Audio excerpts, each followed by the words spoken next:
Je vous présente mon histoire profondément touchante, illustrée de mon parcours de foi et ma transformation personnelle. Bonjour mesdames et messieurs. Suivez la synthèse de mon témoignage. Mon histoire de transformation spirituelle. Depuis ma naissance, j'ai grandi dans une famille chrétienne où la foi occupait une place centrale. Je ne manquais jamais une occasion d'assister au service de l'Église, participant activement en tant que chantre et prenant part à toutes les activités de ma communauté religieuse. Je pensais que cela suffirait pour devenir enfant de Dieu. Je pensais aussi que lors de l'enlèvement de l'Église, je m'accrocherais à mes parents et montais avec eux au ciel. J'avais même reçu le baptême, resté 13 années dans l'Église, bien que je n'avais jamais pleinement accepté Jésus-Christ du fond de mon cœur, comme mon Sauveur et Seigneur. C'est alors qu'un événement marquant est survenu. Dans une vision inquiétante, j'ai vu la nuit où Jésus est revenu chercher les siens.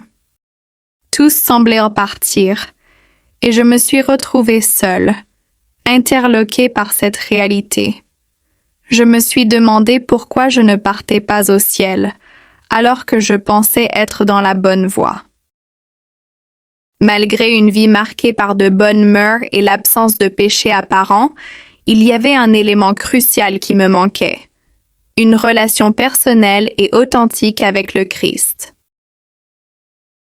Cette question m'a hantée jusqu'à ce qu'un jour, lors d'une évangélisation scolaire, les paroles de Jean 10:10 résonnent en moi.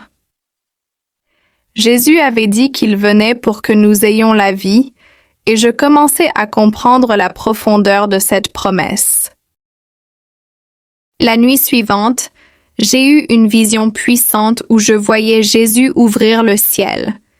Il m'a regardé et m'a dit avec gravité que je ne pourrais pas vivre avec lui dans son royaume, car je ne l'avais jamais vraiment accepté.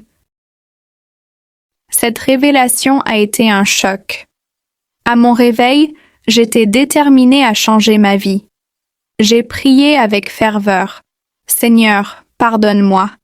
J'accepte ton amour envers moi et je te reçois Jésus comme mon Seigneur et Sauveur. » Ce moment de décision a marqué le début d'une nouvelle vie pour moi, une vie en communion avec Christ. Et j'ai l'assurance d'être sauvée. Maintenant, j'ai la vie éternelle en Jésus-Christ. Jésus dit: « Car le Père lui-même vous aime, parce que vous m'avez aimé, et que vous avez cru que je suis sorti de Dieu. » Jean 16:17. Jésus vous interpelle aujourd'hui car il vous aime. Peut-être vous êtes comme moi j'étais dans le passé. Grandir avec des parents chrétiens, être fervent à l'Église, ne pas commettre des péchés, etc. Tout cela n'est pas Jésus-Christ. Il faut accepter de naître de nouveau. Pas par le baptême, non. Appelle Jésus dans ta vie. J'ai été réellement transformée et Jésus m'a aidée dans ma croissance spirituelle.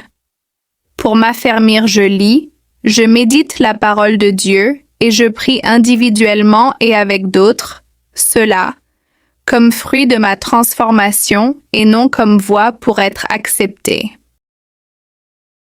Ce témoignage illustre l'importance de ne pas seulement se conformer aux traditions religieuses, mais d'établir une relation personnelle et vivante avec Dieu.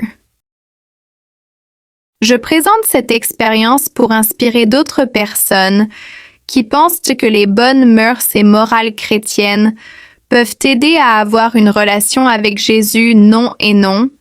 Je vous exhorte à chercher cette relation authentique et à comprendre que la foi véritable va au-delà des actions visibles. À travers ce message, je me permets de te rappeler que Jésus-Christ est venu pour que tu aies la vie et que tu l'aies en abondance. Mais Satan, le diable, c'est un voleur des âmes. il détruit ta vie. Alors viens à Jésus et tu seras appelé enfant de Dieu. Il t'aime encore. Partagez cette vidéo pour sauver des vies. Vous pouvez vous abonner sur notre chaîne, si ce n'est pas encore fait, en cliquant sur s'abonner ou subscribe. Merci. Soyez bénis abondamment.